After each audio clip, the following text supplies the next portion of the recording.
In this video, I'm going to tell you if the freshly updated Apple TV 4K is for you, if the increase in processing power, the escalation in audio and video quality, the complete redesign of the remote are total blockbusters or just the biggest box office bomb ever. Sponsored by CuriosityStream. With Nebula, over 70% of you watching this video right now still haven't subscribed, so hit that button and bell and we'll build the best community in tech together. You want to give your TV some better streaming smarts because the built-in Tizen Droid Nix whatever OS it came with just isn't secure enough, polished enough, private enough, or because you've just already gone all in on TV Plus, Fitness Plus, arcade, music, maybe even Apple One, which is pretty much me. I've been living my best Apple TV life for the whole entire lockdown now, all day, every day. Along with my television and my stereo-paired HomePod biggies, it is the most used device of this lost year. My window into the world, such as it has been. So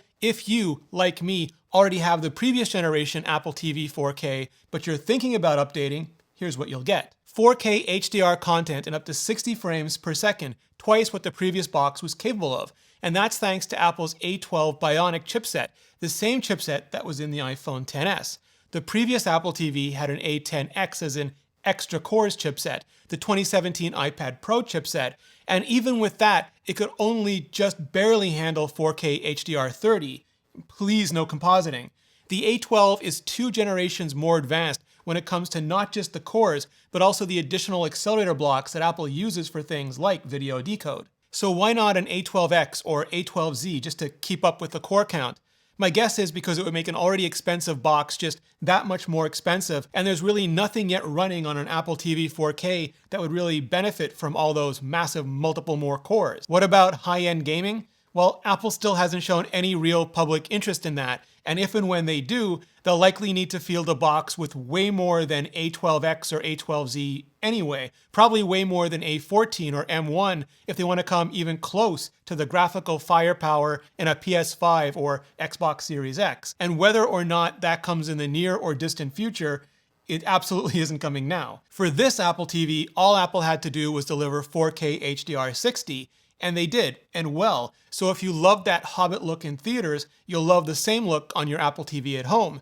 And if you didn't, if you found that less hyper-realistic and more hyper-uncanny valley, you can still dive deep into the additional video modes in settings and restore 4K HDR 30.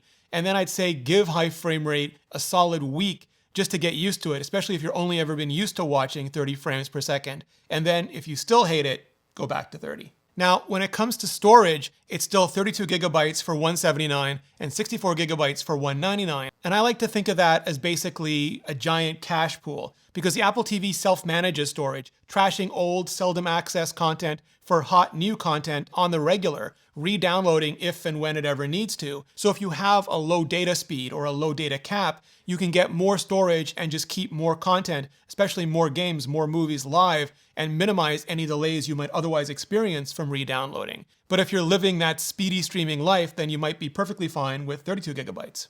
The new box also comes with HDMI 2.1 to support that higher frame rate. Likewise, Wi-Fi 6 for that faster, more robust streaming. And Thread, which is an ultra-low power mesh networking technology, so you can live a better, more secure, more direct as in hub-free HomeKit life. And that's pretty much it. So if you have the previous Apple TV 4K, you really have to decide if 4K HDR 60 and the updated connection speeds are worth it to you, either as a replacement or as an addition to your current setup. If you have the previous future of TV is Apple TV, add 4K and Dolby Vision and Atmos to that list, which I'm not gonna lie, if you have the home theater gear to support it, is transformative. And again, makes me wish that Apple would have, or just work, some of that iPhone SE or iPad nothing magic and push down Apple TV tech to a less expensive box, something not quite as limited as the 1080p version they're keeping in the lineup, and something that finally breaks that $99 sweet spot, an Apple TV Express, dongle, something that could bring Apple's focus on security, privacy, and accessibility to the current gap between the premium boxes and that now ubiquitous TV app.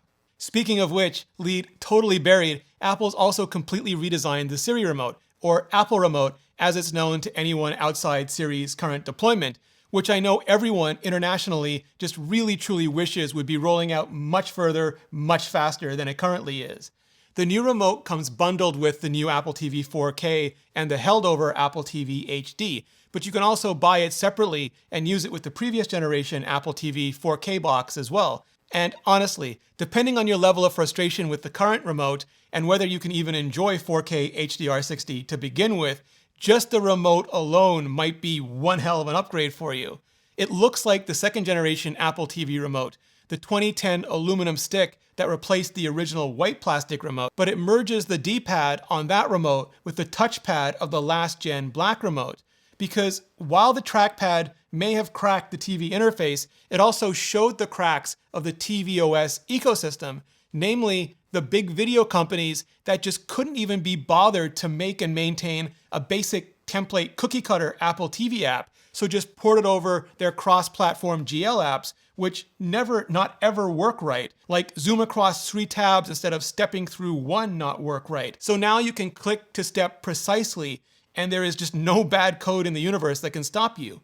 You can even pause and circle your finger, old school click wheel style, to quickly scrub forward and back along a timeline. And yes, it is all shades of wonky in those crappy big media apps, but once they update, this will just solve for all of that. The only thing it won't solve for is the home button, which Apple has now renamed the back button. But like the ye old Android back button of yore, it's more of a random action generator. If you're watching a video in the TV app and you press it, you get an option bar on the bottom of the screen and you have to press again to exit. But if you press it in, say, like Netflix or TV Plus, you're just insta-dumped right out of the video. In YouTube, the back button will dismiss the overlay, but in Prime Video, it'll insta-dump you.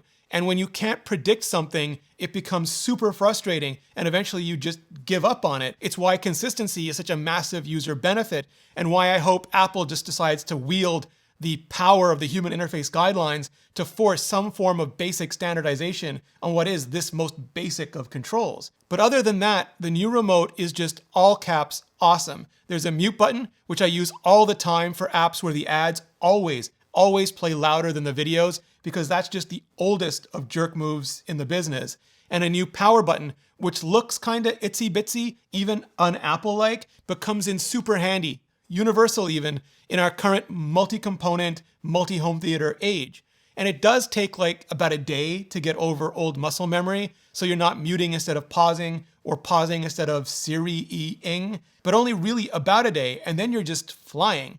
And yes, it is absolutely, totally, 100% a bummer that there is no U1 chip or beeper or Find My functionality built in, not unless you tape an AirTag to it like an animal. But the new asymmetry, the new shape, the new heft, the new side Siri button, the new clickiness of all the buttons, the new everything else is just such a terrific, terrific improvement, especially for people like me who live on the Apple TV, on TV Plus, Disney Plus, Nebula Plus. That's where I post all of my videos, ad-free, sponsor-free, and all the full-length versions of my collabs with iJustine, MKBHD, John Gruber, and so many more, and extended cuts of many of my explainer videos as well. And right now, today, you can get a Nebula subscription bundled in for free when you sign up to curiositystream.com/Ritchie, or just click the link in the description. And that bundle is currently 26% off, less than $15 a year, less than the price of a fancy dessert in New York City, for access to their thousands of amazing documentaries and series, like Entertainment of the Future with Sigourney Weaver, as well as all the ad-free, sponsor-free, and often extended videos on Nebula from MKBHD, Wendover and Half as Interesting, Tech Alter, Polymatter, Up and Atom, Soph's Notes, Braincraft, and so many more. CuriosityStream for over 26% off, less than $15 a year, and Nebula for free. Just click the link in the description or go to curiositystream.com/Ritchie, and it really helps out the channel. If you have a smart TV and you're fine with the built-in apps, or all you want is a cheap stick or cast, that's fine. That's great. Or if you're just waiting on a less expensive or higher-end Apple TV or VR kit, check out the playlist above. But if you're all in on the Apple ecosystem and you need that on your television and you want it in all its 4K HDR60 frames per second glory, then the refreshed Apple TV 4K will give you just exactly that.